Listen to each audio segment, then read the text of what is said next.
Thank you, Mr. Chair, and thank you for coming, Minister. I appreciate all the times you've been coming before our committee, and I appreciate that you seem to have been watching the testimony that we're seeing in the committee. And I agree with you, it has been compelling testimony, but what I think you've been, and some of the testimony that you've mentioned today has been strong, but you have been cherry picking some of the testimony because we've seen overwhelming testimony from law enforcement, from community activist groups that are doing the great work in the communities you talked about, and a number of victims' rights groups that have said that your government's proposed mandatory gun buyback on law-abiding firearms owners is the least effective and most expensive policy you can take. What do you say to that, Minister?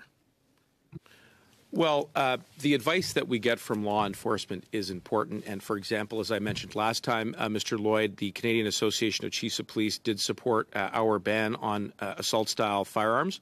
We're going to listen to victims groups as well.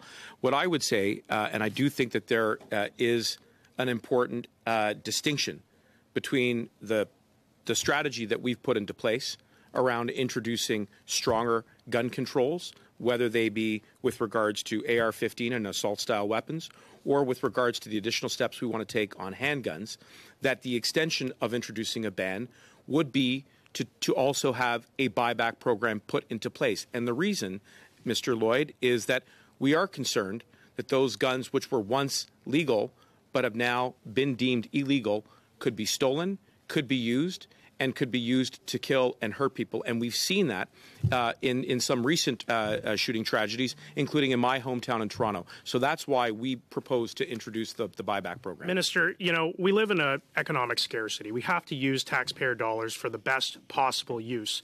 We have seen statistics from law enforcement, from community groups that have overwhelmingly shown that legally owned firearms are not winding up in the hands of criminals. Like overwhelmingly, certainly there are a few exceptions, that these are guns that have been transported and smuggled over the border. Now, you posted on Twitter today a gun bust of 2 rifles and 4 handguns. And in your own words, most of the guns that are being intercepted by CBSA are from non-compliant travelers, not from organized crime smuggling operations, which is what we know is the main source of guns getting into the hands of criminals.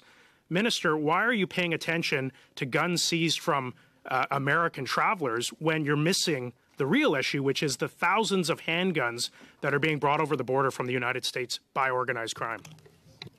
Well, first, we have an obligation, and CBSA discharges their responsibilities to ensure that no one who is permitted to bring firearms into the country is not able to do so, and that is a matter of public safety, and I would think you would agree with that, Mr. Lloyd.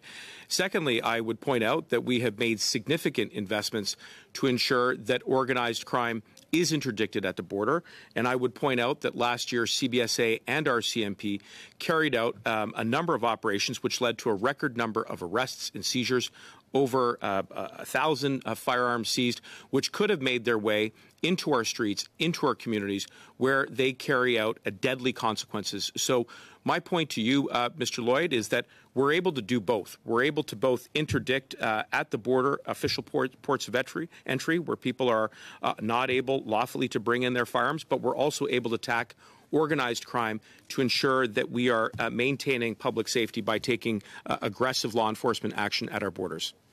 Minister, you know, while I do applaud the work of CBSA in interdicting illegal firearms from non-compliant travelers, from organized crime, clearly it's not enough. We are still seeing many firearms being brought to Canada that are being smuggled, and we're seeing the government pursue a course of action to seize the firearms of law-abiding firearms owners, spending upwards of $1 billion or more in this effort.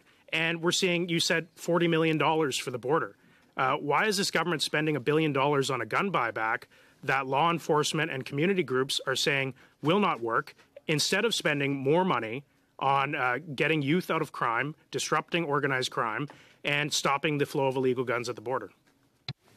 Mr. Lloyd, the government is committed to doing more, which is why we increased the amount of funds and resources that we have invested in our CBSA, in our RCMP. We will continue to take the steps that are necessary to give them all of the personnel that they need, all of the equipment that they need, the technology that they need. We're also leveraging partnerships with our American counterparts. There's a cross-border crime forum that I hope to be engaging with my counterpart, the Secretary of Department of Homeland Security, in the very short term. And it is a full court press. That is my response to you when it comes to action at the border. But we also have to be sure that we are investing in preventative strategies, and I'm sure that I'll have an opportunity to expand on that as well. Thank you, Minister. One thing that was actually very clear from law enforcement and from community groups during this committee study is that there's a certain amount of time that's needed in order for rehabilitation to work in the correction system. And by your government reducing mandatory minimums for gun offenses and other violent offenses, we could be seeing these criminals spend less time in prison, which has been shown to reduce rehabilitation rates. What do you have to say about that? Well, Mr. Lloyd, as you know, I spent over a decade on the front lines of the criminal justice system and had a very unique and informed perspective on how mandatory minimums work and how they don't work.